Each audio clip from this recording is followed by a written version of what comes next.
Well, unang-una, wala po.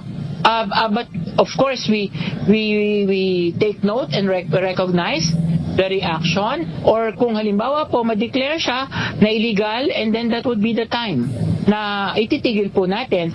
Walang plano ang Philippine Health Insurance Corporation na i-revoke ang Memorandum of Agreement sa Tingog Party List at Development Bank of the Philippines. Ayon sa pahayag ni PhilHealth spokesperson Dr. Israel Pargas, bagamat nauunawaan nila ang naging pahayag ni Dr. Anthony Liachon, hindi maaaring basta na lang nila bawiin ang kasunduan. Liban na lamang aniya kung mapatunayan o ideklarang illegal ang nangyaring MOA signing ng PhilHealth sa DBP at Tingog Party List. I guess hindi kami yung magde-decide on the legalities of that. Any legality would have to be decided by the appropriate offices or the court siguro with regard to the memorandum of understanding.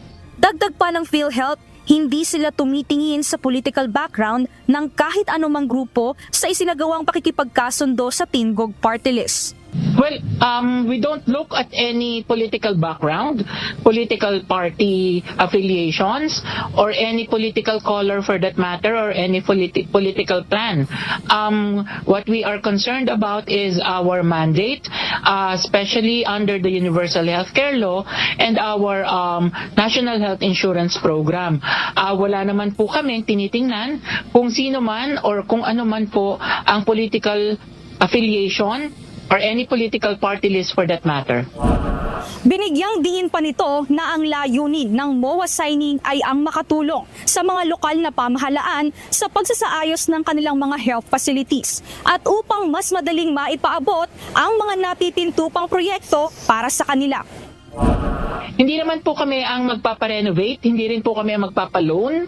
Again, ang sinabi ko po, ang magiging role namin is to make sure na kapag ready na po yung mga facilities na yan, na-improve na, na-construct na, na-renovate na, is to make sure that they are participating in the National Health Accreditation Program. Giit ng PhilHealth na ang pagpapa-improve at pagresolba sa healthcare infrastructure gaps sa rural areas ay para din anila sa benepisyo ng mga miyembro ng PhilHealth nang sa gayon ay mayroong pupuntahan o mapapagamutan sa panahon ng pagkakasakit. Well, ang gusto ko lang po sabihin is the PhilHealth is aggressively improving its benefits and expanding its coverage. Tayo ay naglabas na ng mga benepisyo at maraming benepisyo tayong inilabas. At ngayon po, bago matapos ang 2024, ay meron pa rin po tayong mga ilalabas na mga bagong benepisyo hanggang 2025 po.